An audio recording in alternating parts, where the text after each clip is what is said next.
of Prison Officers Association. Steve, I mean, the figures are just ludicrous. We're learning there's just over 200 odd spaces left on the prison estate of England and Wales. And I think that's out of, what, 80 odd thousand or something? We really are on the precipice of just having no cells left.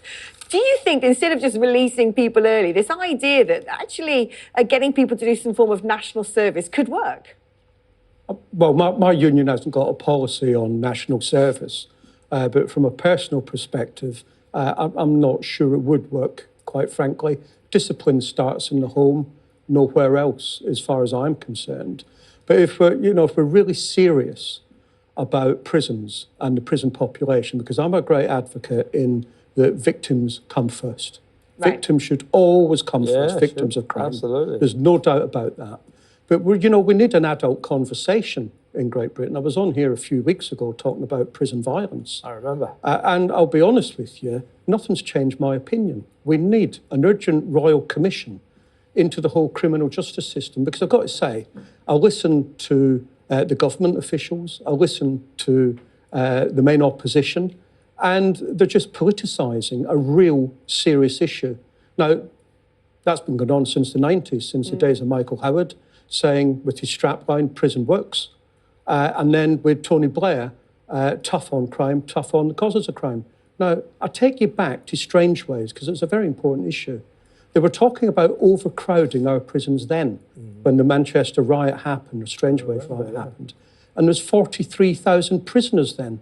There's 88,000 now. And we built any more prisons to accommodate that doubling of population? Well, you're absolutely right. But they shut 20, didn't they, from 2010? They shut 20 prisons and they've opened 6. So that's the reality of things. What is the... in terms of prison, I mean, we seem to be reducing its efficacy by the day almost, by saying, oh, if you're going to get a sentence less than a year, don't send them anyway. Now we've got this plan, let them out months earlier than they're supposed to do. So what exactly is the point of prison if we're going to reduce and reduce and reduce the length of sentences to the point where people who've committed serious crimes will probably say, well, I was out in 9 months, so I don't really care? Yeah, I actually think people have lost all perspective, particularly politicians, Kevin, on the issue of prisons and what they were for. Prisons were there as part of a punishment, but also rehabilitation as well. And it's supposed to protect the public from serious criminals, organised crime gangs, your rapists, your murderers, your serious offenders. But I've got to say, to lock people up for non-payment of fines and the fiasco over the indeterminate prison sentences, where there's 3,000 not even got a release date and things like that. And all sides of the House agree, and that's why they abandoned it in 2012 and we're still left with it.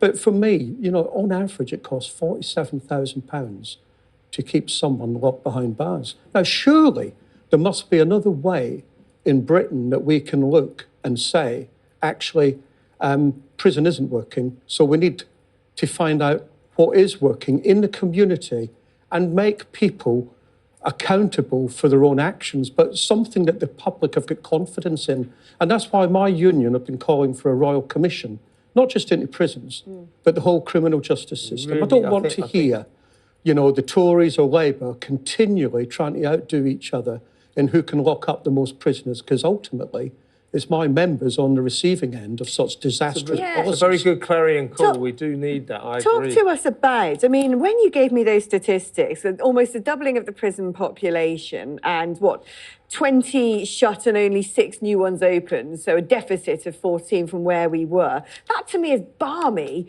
What are conditions like inside prisons? How difficult does it make them to govern? I mean, you're now having to have 4 prisoners to a cell that used to have 1 single inmate, and have you got enough prison guards to deal with that?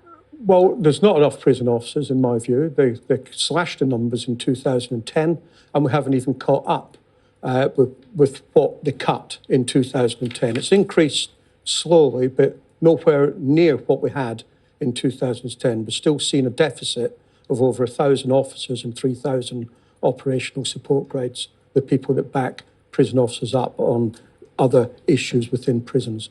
But, the shut prisons, actually, that just had capital investment on them. I can name a couple, for example. Blunderston down in Suffolk and Bulwood Hall in Kent, in Essex.